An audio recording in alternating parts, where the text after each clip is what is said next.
Coming up, SpaceX launches but fails to land. We're catching a second wave. And we're going to be talking about Blue Origin and speculating about their future. Stay tuned. Tomorrow begins right now.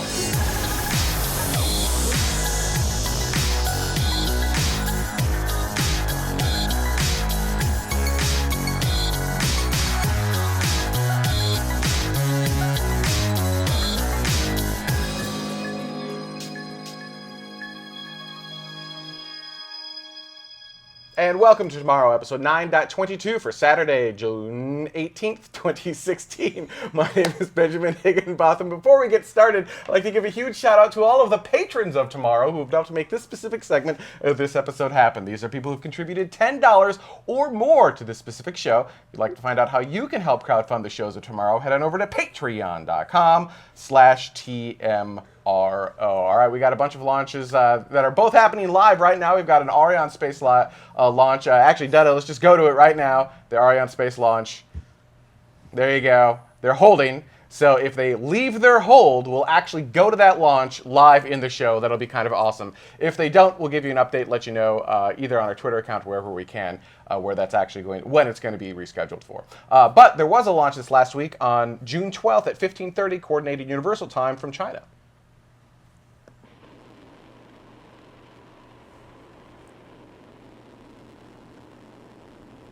That's a Long March 3C, bringing up a Beidou navigation satellite. It's part of their constellation that's going to deliver global positioning services to China, and actually it's going to be one of the few constellations that will cover the entire planet, although it's not all the way up to date for that. That's their 23rd satellite of the required 35 satellites that'll be going into the fleet. They're hoping to finish that entire constellation by the year 2020 for their global navigation services. They'll have positioning services with an accuracy of about 33 feet or 10 meters, and speed estimates within less than 1 foot per second.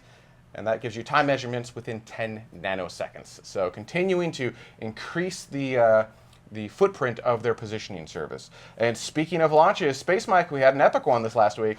That's right. On Wednesday, we also had a SpaceX launch. Check out the footage. 3, 2, 1, 0. Liftoff of the Falcon 9.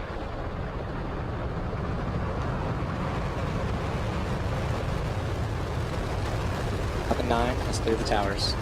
It's moved to section 10.59 to secure the pad.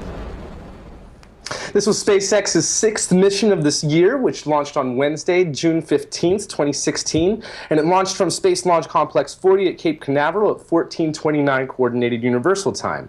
The satellites on this payload for this particular launch were Eutelsat 117 West B and ABS-2A, which are operated by France's Eutelsat and the Bermuda-based Asia Broadcast Satellite Limited.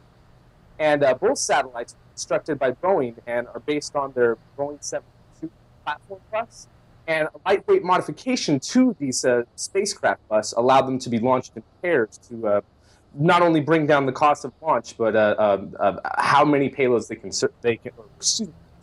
service at once.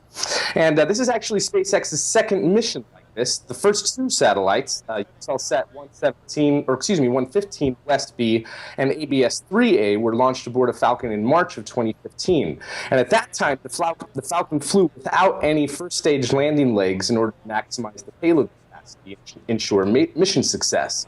Since then, upgrades have allowed for the full-thrust version of the Falcon 9 to have a better performance and to attempt a landing of the first stage. But unfortunately, for this particular launch, the landing attempt failed. And the reason for that was because one of the 3 engines that were used during the landing burn suffered issues, and it was later reported that they ran out of fuel just seconds before touchdown. And they were able to land on the automated spaceport drone ship. Of course, I still love you, but it almost looks like in this landing footage that it starts to tip at the last moment, but it doesn't seem like there was a massive explosion. Elon Musk later reported that the engines had a type of accordion effect, and it might still be partially upright in kind of like a leaning Tower of Pisa type of thing. But in any case, this particular landing wasn't successful. But I mean, not only are these landings hard anyway, but landing on this type of mission, which is launching satellites into a geosynchronous transfer orbit and having, just quite a bit less fuel left over and landing on a drone ship is very hard. So even though the important thing here is that they were able to deliver their payload successfully. So, All right, congrats, awesome. SpaceX. Thank you, Space Mike. And someday we will figure out how to do audio over Skype that doesn't cut out. I promise that is our goal for season 10. Audio that doesn't suck. Audio doesn't suck over that whole Skype. time? You're a little choppy. You're a little choppy. I'm guessing we just lost you in the wind. Yeah, it's windy. It's funny because I was getting your guys' like background noises extremely loudly, sipping coffee and like ruffling with stuff, and it kept like tripping me up. I'm just like, is that like the footage or is that something else? So No, we're just sitting there. You're doing your story. We're sitting back here like. Space Mike is like, we're eating food. I don't think Carrie Ann's mic is on. All right, moving along. Talk to me about LIGO and other cool sounds being made. Other cool noises that. Although it's not actually, that's a simulate. The LIGO stuff, the sound is like us turning it into a sound. Yes, Yeah, it's right, essentially us. We'll actually show. All right, I'll let you do your story. So, as many of you probably heard this week, scientists at the Laser Interferometer Gravitational Wave Observatory, which I'm just going to call LIGO because it's so much easier. I would prefer it if you said the whole thing out. Yeah, I bet you would. Anyways, they've announced that they've detected a second gravitational wave, and they just so happened to detect it on December 26th, 2015, so a nice little late Christmas present from the universe itself to us. Now, the gravitational wave was much less energetic than the first gravitational wave that they discovered in September of 2015.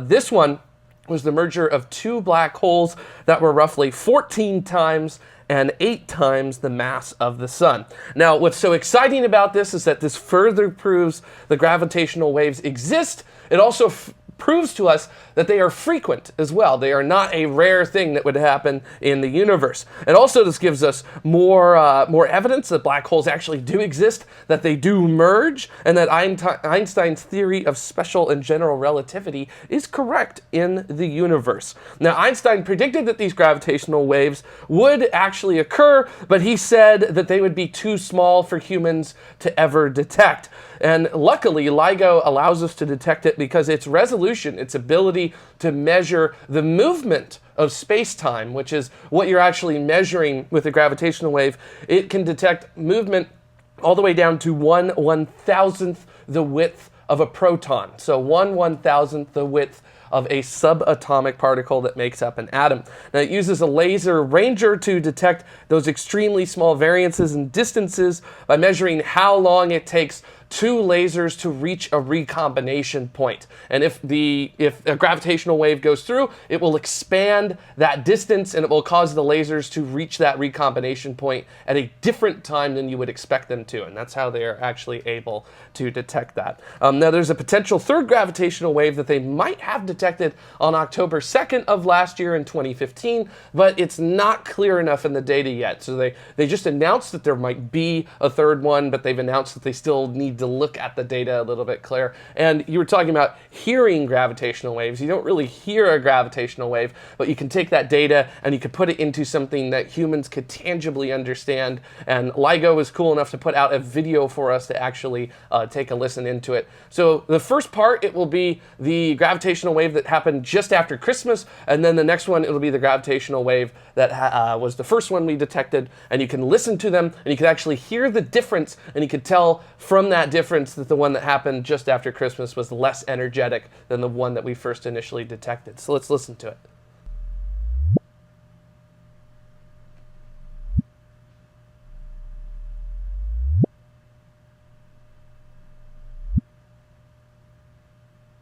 And now we're going to hear it a little bit better.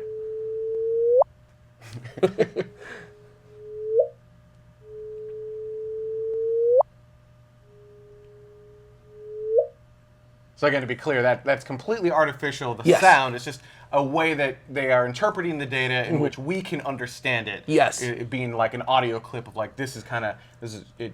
This is what It is was a detected. wave. It was kind of like Yeah. a wave, and so we go, oh well, audio waves. So Yeah. we can turn it into. And the coolest thing about this whole result that they've been getting with both of these gravitational waves is that when you model out a gravitational wave based on Einstein's equations, it literally matches up exactly with what we found with LIGO. So it's just unbelievable. A century later that we've been able to do this. Can we expect some future space pods on this? Absolutely. And in fact, LIGO just actually went through an upgrade, and they're hopefully going to be detecting even more gravitational waves since they think that they're so frequent. So it's going to be very exciting. That's a little bit awesome, going from this is an impossible thing to detect to, They're we'll get everywhere. more. We'll get more. Yeah. That's awesome. All right, speaking of things that we thought were impossible, Blue Origin has announced that this Sunday they are going to, that's right, live webcast their next line. What? This is so awesome. No way. This is going to be the 4th flight of their same hardware. It's their 5th overall test flight. It's going to be live webcast, as you see on the graphic, over at blueorigin.com. The webcast itself is going to start half an hour before liftoff, which is slated for 13:45 Coordinated Universal Time, which is 9:45 a.m. Eastern Daylight Time. It's going to be an induced failure. They're purposely trying to fail one of the parachute strings. So this is a 3-parachute system. One of them is going to purposely not either deploy or not fully deploy. They're only going to be on 2. And the idea behind this is they want to send humans up on their capsule, and they want to make sure that the systems are all safe, and a lot of the data that they have on paper is actually backed up by what happens in practice. So they're going to fail it. They're going to land on 2 parachutes. So they're going to use their retropropulsion, so some rocket engines at the very end to kind of softly land and actually take measurements of that and go, does what actually happened line up to what we think should have happened? And that's just to ensure safe flight in the event of an actual failure itself.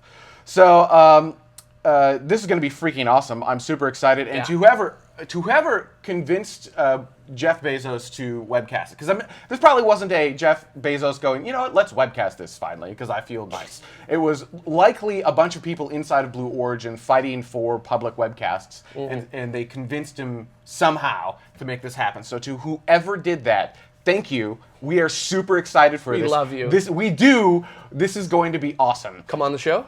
Come on the show, exactly. Yeah, that's the next step. Tell us Please. the story. Tell us the story of how that all happened. This, by the way, as a reminder, this is an experimental vehicle. Anything can happen. Anywhere in ascent or descent, it's an experimental vehicle. Yep.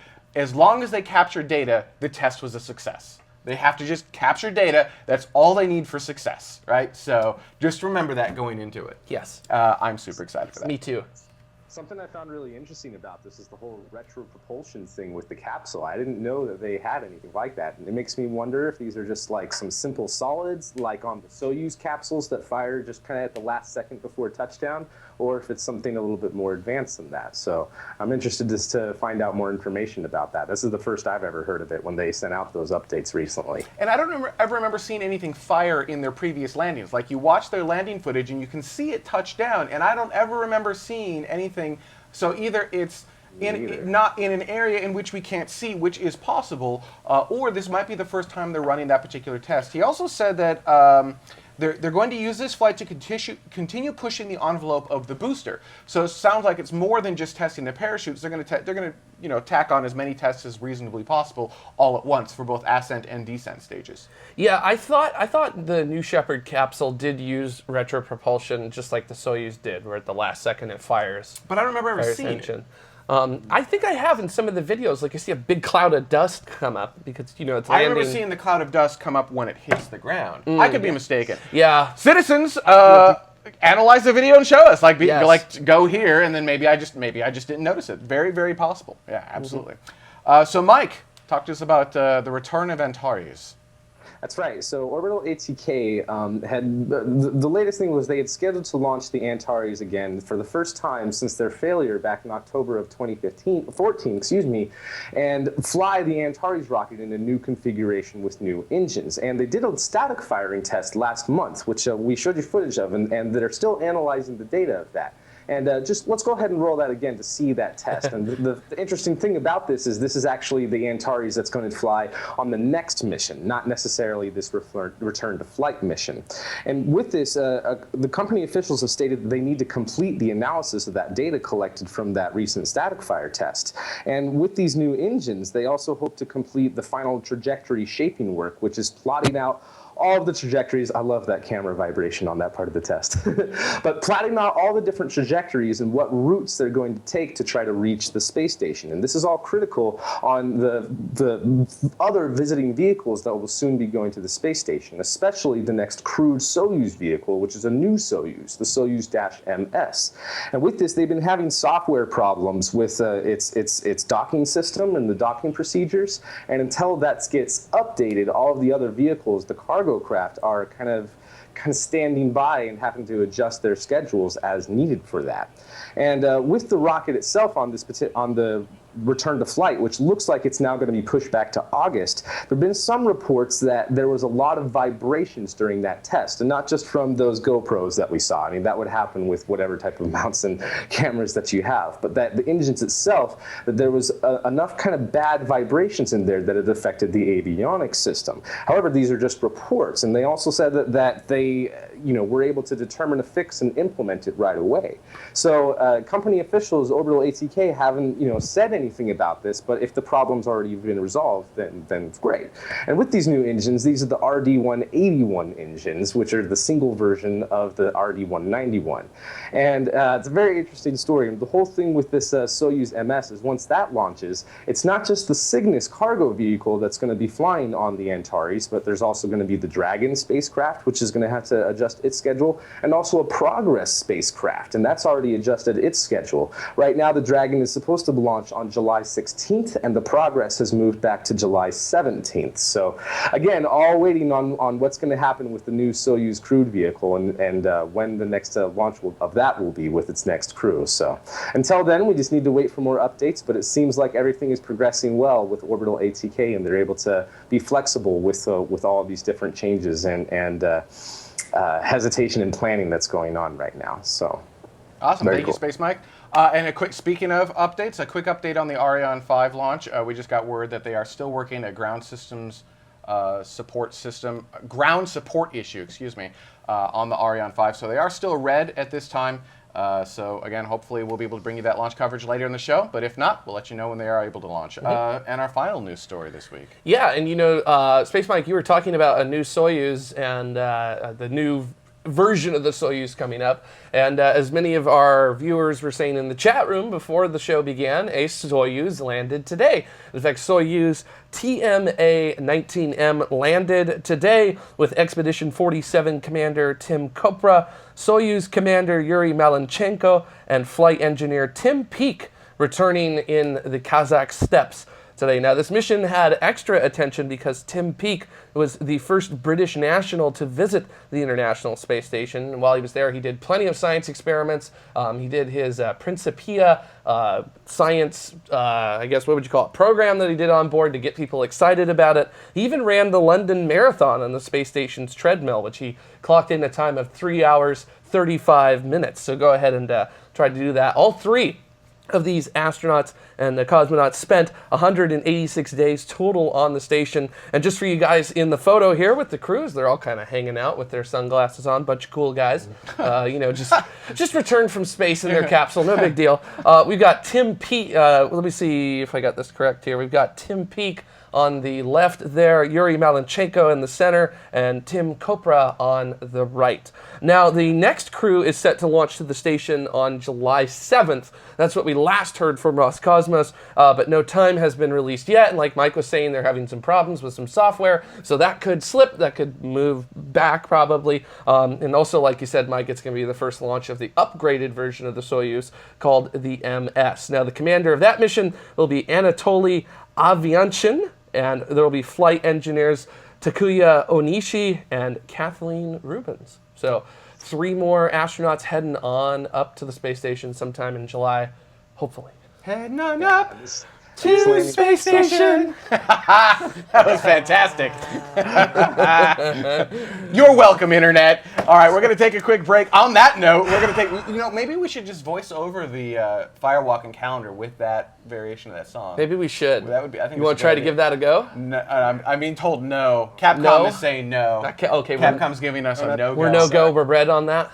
Yeah, we're red on that. GSE is red on going over. All right, we're going to take a quick break, and when we come back, our main topic, Player 2 has joined. We're going to be talking about Blue Origin, and we're going to speculate. This is going to be a pure speculation show. Speculate on some of their future plans, so stay tuned. We'll be right back. Face determination in her eyes. She won't give up or quit or fall for little fashion lies. Filmed on some expectation. This girl's a fascination. And nothing in her way will keep her from her destination. 'Cause she's fire walking. She's fire walking. When it's hot, she keeps on moving. Through the heat, keeps on improving. Yeah, she's fire walking. She's fire walking to be free. And welcome back to Tomorrow. Now, before we get started with our main topic this week, I did want to give a huge shout out to all of the patrons of Tomorrow who've helped to make this specific segment of this episode happen. These are people who contributed $10 or more to this specific episode. But wait, there's more. We've also got our producers. These are people who've contributed $5 or more, and each different reward level gets you different things. If you'd like to find out all the different reward levels and goals that we have, head on over to patreon.com/TMRO. Before the show started, I think we were $19 away from our next Patreon goal. So that's the store. If you want your space, or not, if you want your Tomorrow swag, that's what's going to get the shirts, mugs. We've got the button. The button that I wear at work. Yeah, those are ready to go. Those I've got those like in a box sitting over. What are you doing? They're in a Just mug. like, They're in a mug. We've got them in a mug, not a box. maybe Excuse we can me. bring them in on After Dark. Oh yeah, that's a good idea. Yeah. That's a really good idea. Show them off to people. Be like, you want some of this? Well, give us $19 more. Give us 19 more dollars. All right, let's get started with our main topic. Basic, pure speculation on Blue Origin. And where this came from was the idea, and by the way, Internet, if some of these fundamental ideas are wrong, do correct us, because this is just like looking backwards to try to find out what's going on forwards. But let's talk about the BE4 engine for a moment, right? So New Shepard flies on the BE3 engine, which is a Hydrolox engine, liquid hydrogen, liquid oxygen, right? That's fairly traditional engine in aerospace. You generally have Hydrolox or you have liquid oxygen RP1, which is what like Ariane 5 and Falcon 9 and, no, I'm sorry, not Ariane 5, Atlas 5, Falcon 9. Ariane 5 is a Hydrolox. Yes. Right? Yeah. Hydrolox. So, anyhow, okay. Soyuz uses RP1. Yeah, exactly. So those are generally the two different types of engines. Enter BE4. Now, Blue Origin has started development on BE4 many years ago, and the BE4 engine is a liquid oxygen methane engine. And at this point, the Atlas V rocket has that whole RD-180 shenaniganry going on, and United Launch Alliance realized, hey, we need a new rocket that doesn't use these engines, so they came out with the Vulcan, and they're going to be most likely putting the BE4 engine on the Vulcan. So everyone goes, oh, hey, they're making the BE4 engine for the Vulcan. But I'm not entirely sure that's true, because they started developing it, to the best of my knowledge, before there was any United Launch Alliance contract in place. There were years into development before United Launch Alliance came along, and now I assume is helping pay for its development to get it on the Vulcan rocket even faster. Which begs the question, why are they building the BE4 engine? What is the thought process behind the BE4? Because right now, New Shepard is a suborbital only vehicle. It goes up, it sends its capsule over there, and you have however many humans on board. What is it, 5, 7, something like that? Experiments as well. Experiments, exactly. Yeah, Yeah. giant windows. It'll give you the overview effect. It's going to be awesome. We don't know what the prices are. I would love a free ride on one, if anyone's watching. I'm sure everyone here would love a free ride. You can get it on Prime. You can. Oh my God, that would be amazing. That would be awesome. Order your rocket launch on Amazon. I don't give them $79 a year for nothing, so So- they better give me one. So, okay, they've got their BE3 engine. They're going to be showing us what it can do tomorrow on Sunday. They're going to live webcast that. We're really excited about that. But what's this BE4 engine going to be doing? Sure, it's going to be going on the Vulcan, but let's take that and push that to the side for a moment. There must have been a reason that they decided to develop the BE4 engine. And my question is that reason something greater than suborbital spaceflight? Right? So we know they have plans for suborbital. We know they have plans for humans in suborbital and experiments in suborbital. But do they have plans for orbital, lunar, or Martian spaceflight? So that's the question. Mike, we'll start with you. What are your thought processes and why on what you think Blue Origin is doing. Sure. Well, as far as I know, Blue Origin has at least originally planned it to use the BE-4 for their own orbital rocket. And the New Shepard rocket would be essentially the upper stage of that orbital rocket. And it wasn't until recently that they kind of announced kind of a name, or more like a nickname for this, of Very Big Brother. And with this, they've put out kind of basic animations or artist impressions in the past. And we have a picture of the most recent one that they put out when they made an announcement at Cape Canaveral last year. And with this, it's really interesting because they're going to be using Launch Complex 36, which was used back in the day for the old Atlas launches, the Atlas 1, Atlas 2, and even some Atlas 3 launches before they moved on to the Atlas 5, which launches from Space Launch Complex 41, SpaceX at Space Launch Complex 40. And so with this, it's actually a dual launch complex too. There's a 36A and 36B. And so now Blue Origin is going to be using that site to be launching their orbital rocket from. That was a deal that was announced last year. And they have the support of Space Florida, who is kind of the commercial arm that's responsible for helping to lease out a lot of the facilities that NASA isn't using at the moment. So very, very cool news in that regard. And there's some interesting things that I've seen with the BE-4 on the Vulcan rocket, and possibly even on the Atlas 5, if it does replace the RD-180 engines. It shows it in a two-engine configuration, or a dual engine configuration.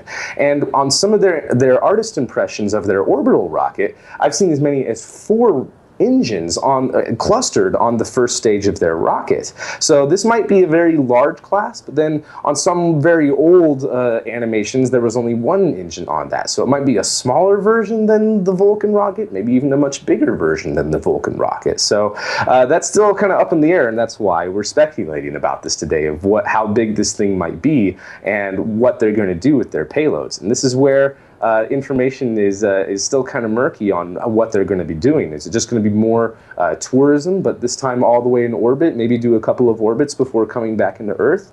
Or are they going to have something else that would be able to dock with the International Space Station or Bigelow modules, or maybe even some other private space stations that might exist in the future? But that's what I've seen that they are serious about for low Earth orbit. And as for anything beyond that, I have no idea. I think maybe only Jeff Bezos and his tight circle within Blue Origin know those plans. So according to the chat room, Citizen Mars says, per an Amazon employee, Blue Origin is late to the game and they're trying to get into the launch game.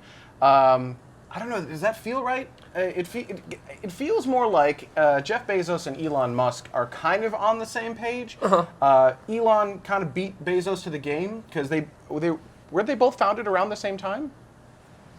I believe so. I'm not exactly sure when Blue Origin was founded, but I believe it was in the early 2000s, if not the late 90s. Yeah, so chat room, help us out with that. I'm pretty sure they were both founded around the same time, but Elon is basically kicking butt and taking names.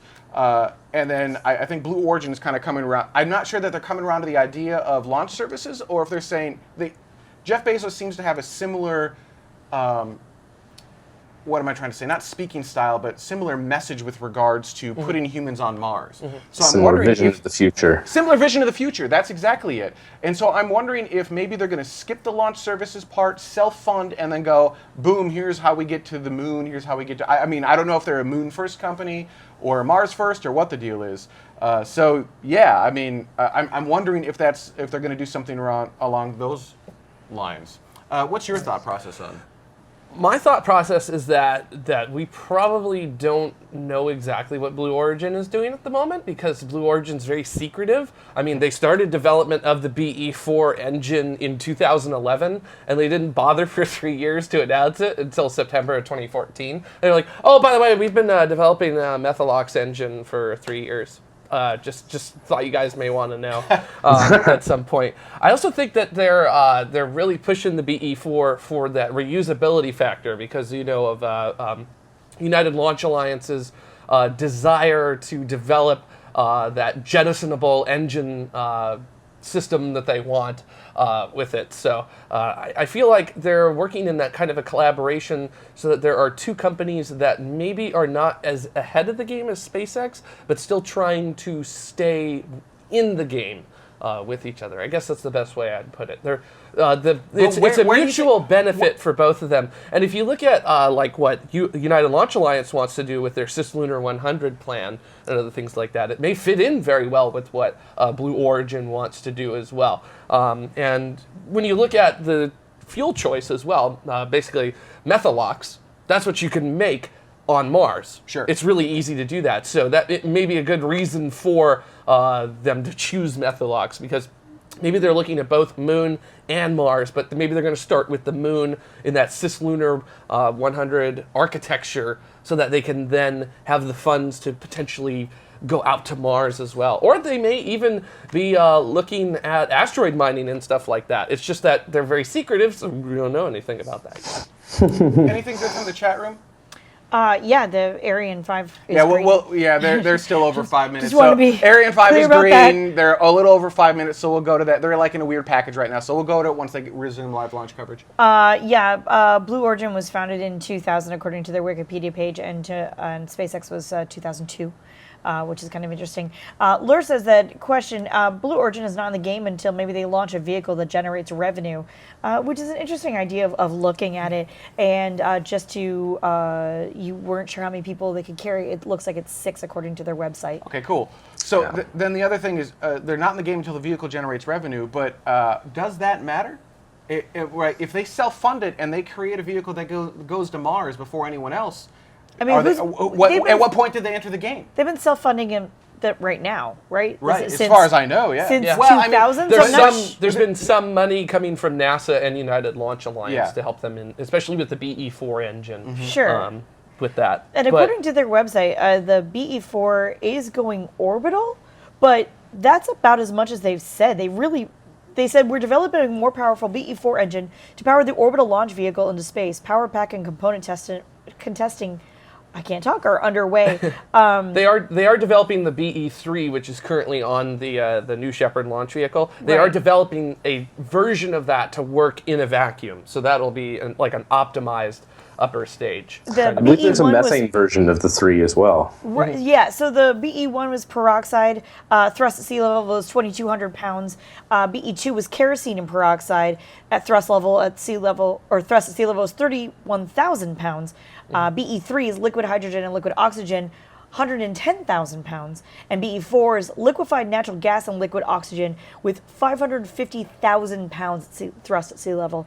So it's definitely much more powerful. Just saying that you're going to go to orbit with that really doesn't give you a good idea or destination or anything else along those lines. Yeah. And I just want to say, don't ever count suborbital spaceflight out of making money, because that's something that if you want to run an experiment and you're at a college and you don't have $1 million to put a CubeSat up into space, and you only really need to do a couple minutes worth of work, suborbital is an unbelievable place to work in, because right now the maximum amount of microgravity that you can get is maybe 12 to 15 seconds. So there's a lot more you can get out of 5 minutes in a flight. I think there's a lot more in suborbital as well. I mean, there's the tourist side of it as well. Yeah. Right? I mean, there are a ton of people who do that depending upon the price point. But then there's also the transportation services that you could do with suborbital. You could get Point to point. quite a few places on the planet very quickly within like 90 minutes. You'd be able to do some good traveling that you wouldn't have to do on an airplane that would take hours and hours and hours and hours and hours. Yeah. So. Interesting. So Vax Hedrum in the chat room says, Blue Origin now has a contract with NASA to fly suborbital test payloads.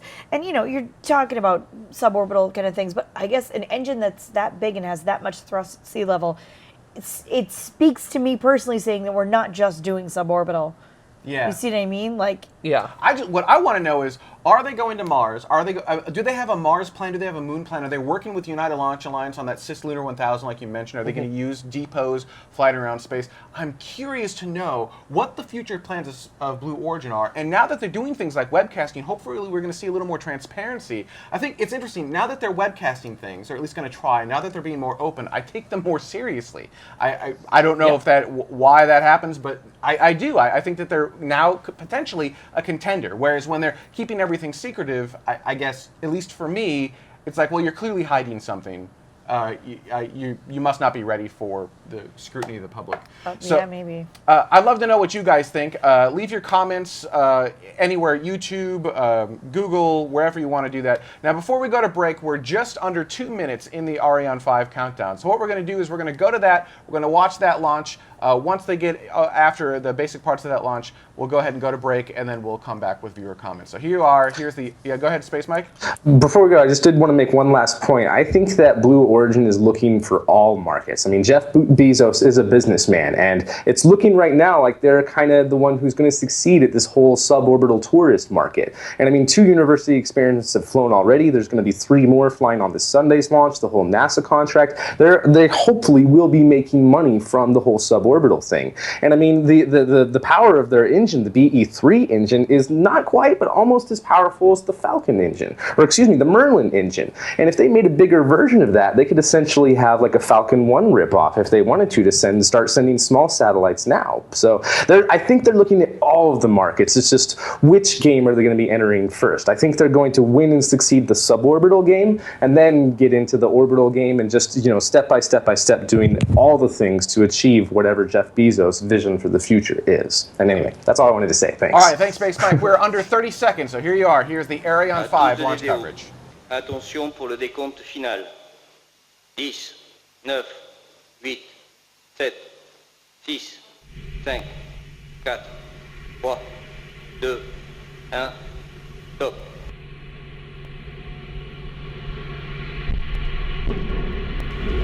Allumage Vulcain. Allumage GAP, décollage.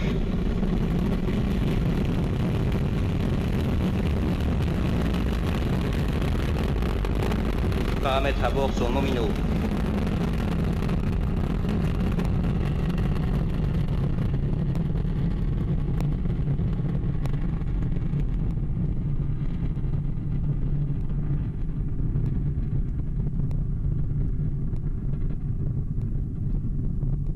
One for the history books, and in the memory of the late, great Muhammad Ali, the rumble in the Amazon jungle tonight is that mighty Ariane 5 ECA as she roars into the sky above Kourou. My 10th time that I've called a launch, takes my breath away every time. We're 57 seconds into the flight. Ariane 5 breaking the sound barrier here in Kourou, and the massive Jupiter facility beginning to shake right now as the launcher roars out over Devil's Island, made famous by the movie Papillon. 1,300 tons of thrust breaking the Ariane 5, free from the bonds of Earth's gravity. 90% of that power coming now from the 2 boosters, each one 31 meters tall, 100 feet. They're burning 240 tons of solid propellant in 2 minutes, more than 2 tons a second. When the boosters have done their job, and that'll be in less than a minute from now, Ariane will be 70 kilometers in the sky, traveling more than a mile a second, faster than a speeding bullet. And you can see on the bottom of the screen the numbers, pertinent numbers for tonight's launch. And that data being collected from Galiata tracking station on a big hill behind us here at Jupiter. Engineers there evaluating all the data in real time. 2:07 into the flight. The VIP's still on the patio, and they're waiting for the burnout and jettison of the twin solid rocket boosters coming up in about 3 seconds from right now. And you will be hearing the announcement of the separation of the EAPs, the boosters, and the boosters will have done their job. They will fall away, and we won't need them any longer. And that will be occurring. There you see the animation. We've now lost about 600 tons worth of weight. The mass of the launcher, 180 tons, and all that's gone in about 2 minutes. The lighter we get, the faster we go. The next major event will be the jettisoning of the fairing. We'll see that in a moment. It'll be gone in a few seconds. And it has protected the satellites on the ground, and in their early minutes of the flight into the sky. There you see the animation of the quaff or the fairing going away. We just lost 2 more tons. There's some great video from an earlier mission showing what it looks like as that fairing drops away. Look into her face, determination in her eyes. She won't give up or quit or fall for little fashion lies. Filled on some expectation, this girl's a fascination. And nothing in her way will keep her from her destination. 'Cause she's fire walking, she's fire walking. When it's hot, she keeps on moving. Through the heat, keeps on improving. Yeah, she's fire walking, she's fire walking to be free. And welcome back to tomorrow. That's all you get of the launch. It's actually, the next events are many minutes away, so we figured we'd come back with the show. You can continue to watch that launch over on Ariane Space's website if you're watching live or on demand. I'm sure they'll post it onto their YouTube channel shortly. And actually, in the chat room, Destructor1701 said, it's really nice feeling to be watching a launch live with you guys. So sorry I missed those days with Space Vidcast. That is something we do want to bring back. We would love to have that live launch party, kind of with the chat room, everyone getting around a live launch experience. It's a lot of fun. Now, before we get into comments from our last week's show, I did want to give a huge shout out to all of the patrons of tomorrow who've helped to make this specific segment of this episode happen. These are the people who've contributed $10 or more. They get access to our Slack channel and a bunch of other really cool things, which is truly a behind-the-scenes look of tomorrow and into my brain. It is a very scary place. We've also got We've also got our tomorrow producers. These are people who've contributed $5 or more. They're going to get access to After Dark as soon as it is posted, as well as their name in the show a couple of different times, as well as our tomorrow Patreon Plus subscribers. These are people who've contributed $2.50 or more. They'll also get access to After Dark as soon as it's available, and their name of the show, of course. But wait, there's more. You can contribute as little as 1 penny. That's right, 1 penny gets your name in the show. Those are our patrons. So between 1 penny and $2.49, these people have contributed to the show to help us continue to make the shows of tomorrow. To find out all of our different reward levels and what you get for each one, head on over to patreon.com/TMRO. All right, Capcom, what was our topic last week? It was LDRS. Oh, that's Large, right. dangerous rocket ships. Yes, it was, Jared. Thank you for that live coverage. Rest in peace, tent. Oh, there was some. We didn't. We showed that in After Dark. I think so. Yeah, just your tent was like sideways, blown. Yeah, it got destroyed. Oh. Maybe tomorrow we'll need a tent of tomorrow. Yeah, sure. No, hang on. I don't know what it is about rockets, but we have had tent experiences doing live launch coverage as well, where like it's just picked up and flipped around and yeah. There's something about rocket launches in tents where they do not mix well. The rocket launch gods decide, I will destroy your tent. that is a common occurrence. All right, let's get started. Capcom. Oh, goodness. So these all happen to come off of YouTube because apparently nobody else wanted to say anything anywhere else. YouTube's a good place. No, I know. It was Our YouTube's a good place. Hang on, let me clarify. That's Our true. YouTube. The YouTubers on the Tomorrow channel are amazing. Everyone respects everyone else. They're awesome people. Thank you, everyone, for being way better than the normal YouTube commenters out there. Yeah. Absolutely. Yeah. This one comes from Vadim Stravitsky. Very hard to pronounce YouTube commenters, but Vadim Stavinsky, I don't know. Stavitsky.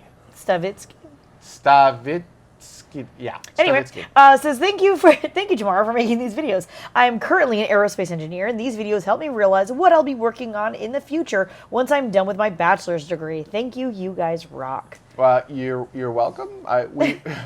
We're excited about this stuff too. It's pretty cool. It's all the speculation. It is all. Hey, it's fun. It is sometimes fun to speculate. Absolutely. I mean, it's exciting, and maybe we were dead on. Like maybe in like 3 years, we'll be able to point back and be like, "Oh, we called that. But more likely, we're going to be like, "Oh, we were nowhere near what they're actually doing. wrong. We were dead wrong. What a bunch of fools. We were." Sometimes sometimes I like that though. Sometimes it's like, oh yeah, no, we totally thought it was going to be. Oh, just kidding. It is. We do like to make fun of ourselves too. Yeah, that's pretty good. All right, There's nothing wrong with being wrong. Oh yeah, well, as long as we're, I mean, I've said this a bunch in the show, and I'll continue to say it. Speculation. This is based on we're piecing together like data from the past. This is no real thing, right? We're making our own optimistic view of what we want Blue Origin to do. Exactly. Maybe someone from Blue Origin watches the show and they're like, actually, that's a really good idea. More likely, they're like, idiots. All right. Probably. Or even more likely, they're dreaming way too small. If only they knew what we were working on. If only you There's knew that the too, power right? of Jeff Bezos. Come to me, join the secretive side. Together we can rule Well, you've got- suborbital space. Is that why it's called Prime? Well, you've got Prime, Yeah. you've got Pantry, and soon you'll have Payload? suborbital payload. Prime, Pantry, Payload. Amazon Payload. All right, citizens of tomorrow, you are hereby challenged to make a Photoshop mock-up of what Amazon Payload homepage looks like. That would be awesome. All right, Awesome. all right. I'm funny. Hey, cut really quickly back to the live coverage. That's really cool looking. Oh, I don't know if that is that, cool. so they do a lot of pre-recorded footage, like the second stage. yeah. I don't know if this is pre-recorded or if this is live off the vehicle. And then we safely Because it looked like we just saw a fairing fly away, and continue that- on that's the not a journey. thing. Of course, Oh, maybe it is from immediately the, we dumped off those small all right, rockets. cool. My goodness. I thought it looked because cool, so I thought we'd bring it into the show. Those No, we're on two animation. satellites are on top of each other. Oh my gosh. Next up, Capcom. It's not what you think. I promise. You got the peanut gallery to laugh. So this one comes from Zapfan off of YouTube. Zapfan.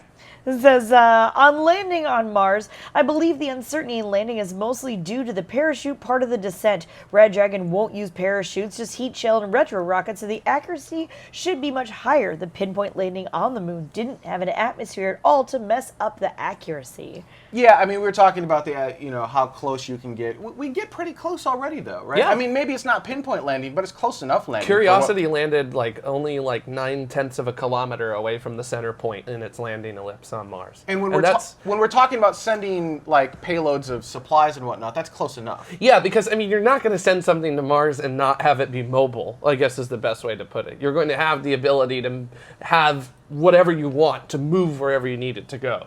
Well, or you can move to where it is and bring Yeah, it back you with you, can- right? you There can will do be that, too. mobility. It's not like Exactly. you're going to land on Mars and can't go anywhere, right? Yeah, it's not like everything's going to land like 6 kilometers away from each other and you're going to have to run back and forth between everything How do like those- some kind of bad Scooby-Doo episode. How do those hand movements go again? Like they kind of go like... No, I think it was the other ones of this one. This.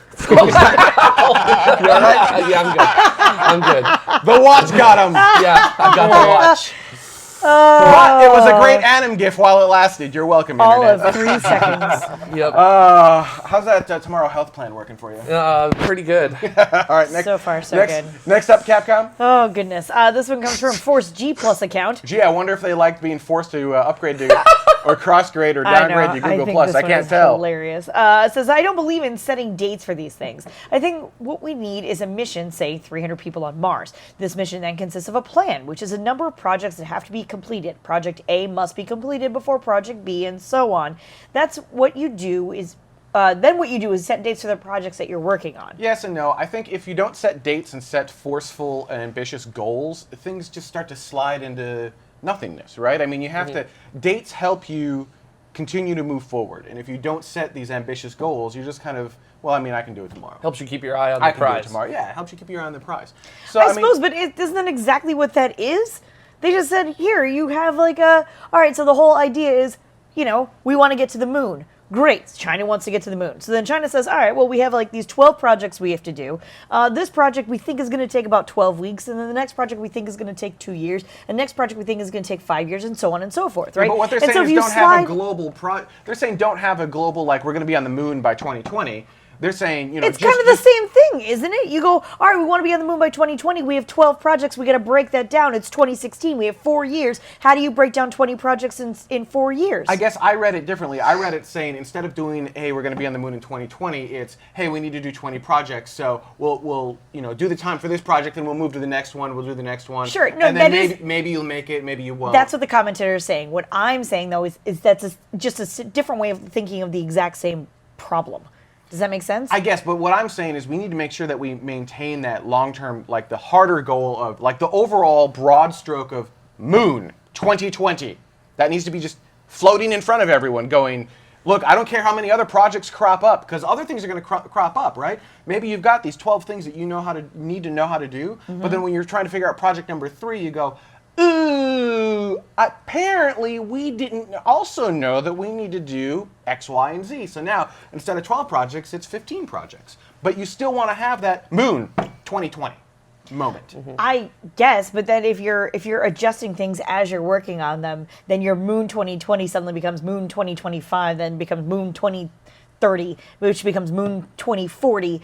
Right, that's why I'm saying the smaller things don't make as much sense. I'm saying Moon 2020, broad stroke. Whatever it needs to do inside of that, Moon 2020. Again, I'm using 2020 as an example. That's not a I guess realistic date. the other way of looking at it is maybe that's exactly what Blue Origin has done. Blue Origin hasn't said, "Hey, Moon 2020," but that's internally what they're thinking. What they're saying is, "Hey, Project A." Maybe, but also, as I just said, I did not take them seriously until they became more transparent. Until they said, "All right, cool, we're done with Project A. Now we're on to Project B." Well, no, until they actually started saying, "Here's what we're doing." So, I guess. I mean, yeah, they could have had an internal date, but until they have those global vision dates and things going on, I personally am like, okay, cool. I mean, yay, you're doing something. I don't know what it is. I don't think that this is a viable thing because you're not transparent. They're nonconformist. They're nonconformist. All right, moving along. This one comes. I don't like it when mommy and daddy are fighting. I don't either. Mom and Daddy are fighting. This is the most constructive conversation we've had in weeks. Years.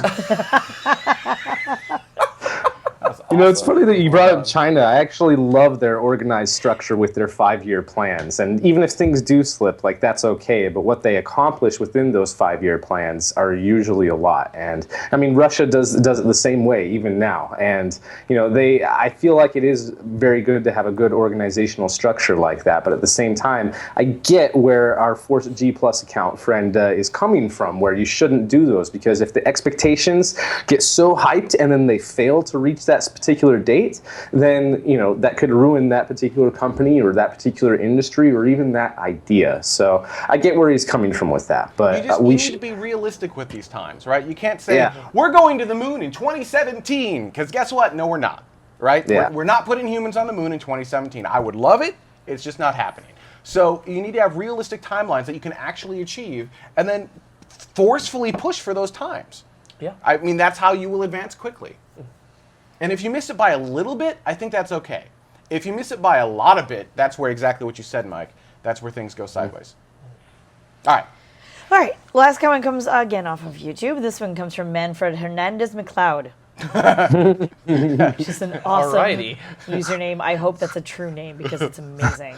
It almost sounds like something on a Simpsons episode. It's ever so slightly. I am Manfred Hernandez McLeod. Or from a movie, yeah. You have killed my father. Exactly. Prepare to die. Exactly. It says, are you guys able to invest in some better satellite internet connection or something like this? Or would you need a lot more Patreon funding for your own satellite? Just seems a bit yesterday and not tomorrow. Yeah, I know. I'd like to point out that Jared could have just filmed this for you and used it in his show later. I know that's not the point of a live show, but there isn't really a difference between this and a normal documentary. I think you meant live show. Yeah. So, okay, I think there is a difference between this show as a whole and a normal documentary in that we do interact with the chat room. Yeah, we are not professional at all. We suck at what we do, but we interact with the chat room, right? We interact, we change the show based on things that are happening live. Oh, heck, we even brought in an Ariane 5 launch live. It was a lot of fun. Yep. And I think that sets a different tone for the show. Because technically, we could just have this conversation without you guys, and I think we could still produce a show, and then we could edit out all the mistakes, and are there a ton of mistakes. But we could edit it all out, right, get it nice and polished, and then I think we would end up sucking the soul from the show. Yeah, as Ben has said a number of times, we're inherently lazy. So there's that too. I don't have to edit now, right? There's a certain. Well, that part was crappy. There's a certain amount of charm and appeal in the fact that we can speak directly to you. Yeah. So that's why the show as a whole is live. Now, your point specifically, I think, was, yeah, the show is live, but Jared's segment didn't need to be live because we didn't go to the chat room. We didn't do anything. Yeah. We just did some interviews. Yes. However, that's because we're trying new things out, right? We don't normally do on-site interviews. It failed technologically. Well, and we were hoping to get a rocket launch. Which we were hoping to get a rocket launch live. That was a weather issue. That wasn't our fault. Winds prevented that. That was a weather issue. So right. The range was red. Yes. So, right? Yeah, it was. Range was red. So range was close. So we wanted to get a live launch. We thought that'd be cool. We wanted to get the interviews, and then what we have not figured out yet is how to then feed that information back to the person hosting, so that we can ask those questions live. Right. Although, interestingly enough, we found out fairly early on when Jared was further back. Where were you in? I was actually in a trailer. When you're in a trailer, when you're further back in the trailer, your signal was awful. When you moved further forward, your signal cleared up. So we actually created some Photoshop images and pushed them to his screen. So we're like, move to the front, signal work. Yeah, literally. He got the message because you subtly, like in between segments, like took a couple steps forward, and you'll notice it cleaned up like halfway to 2/3 of the way in, and that's why. Yeah. So. Point is, we were trying something new. It was not recorded other than what you saw live, so there is no better archive of it, unfortunately. We did have it transcribed. I haven't checked the transcription yet for accuracy, but it was transcribed, so hopefully that will help a little bit. Yep. And I think it was the foundation of something very cool. Fundamentally, I think the concept was awesome, and I loved it. Technologically, we failed. But really, we only failed at audio, and I think if we fix that and we fix the real-time communication so we can ask Jared questions in real time, it'd be a freaking awesome thing to do live. One of the coolest things we've ever done. Yeah. I think there's incredible potential there. So that's why we don't do that. To the first part of that, I'm sorry I'm rambling, I know. The first part, why don't we have our own satellite? It's a little yesterday of us. Just so you know, the cost of a satellite truck is $3,500 a day, and the cost of satellite time is $350 an hour. So we can do that, and we can drop it pretty much anywhere in the U.S. and actually most of the planet, even if we wanted to. We do have a $10,000 Patreon level, right? We do. I think maybe we should put a satellite truck and satellite time in Actually, that. There is a Patreon level where we basically, where I quit my day job and I basically do nothing but launch coverage and this show and other shows, right? So, and then at that point, we'd have enough for satellite truck and everything else. It is an unreasonable level. But well, you know, there is a level there. Yeah. So so that there you go. There's a little bit of insight as to why we did it, why it was like it was. I think it was a good segment and still worth posting as is, because you could understand it, you just had to struggle a little bit. And I thought it was really freaking cool. So we're going to continue to do these in the future, and we're going to get better at them, and it's going to be awesome. And then once we figure it all out, you guys are going to, I think you're going to love it. Yeah. So there you go. All right, that's our show for this week. Remember, there is only one more show until our July hiatus. We will be off for almost or the entire month of July. I'm not entirely sure when we're coming back yet, due to a giant move, right? We won't be in this space anymore. Space. So, pun! Woo! So just remember, no shows in July, no live shows in July. Space Pods will be continuing as normal, so you'll still get content. Head on over to patreon.com/spacepod to check out those campaigns and keep those guys funded so they can continue to do their thing. Next week will be our last show for 4 to 5 weeks, then we'll come back at you. We will try to do a Patreon hangout. It's going to be sketchy simply because we're not going to have all the technology. None of this will be set up. So it's probably going to be like me on my cell phone doing selfies. It's going to be awful. It's going to be a lot like last week's Jared interview. Yeah, it's going to cut out. It's not going to have very good audio. But we're going to try to do something. It'll be Patreon hangout only. So to figure out how to become a member of that, head on over to patreon.com/TMRO. Sign up for one of those levels. And there you go. Thank you so much, guys, for watching. After Dark is up next. We'll see you next week.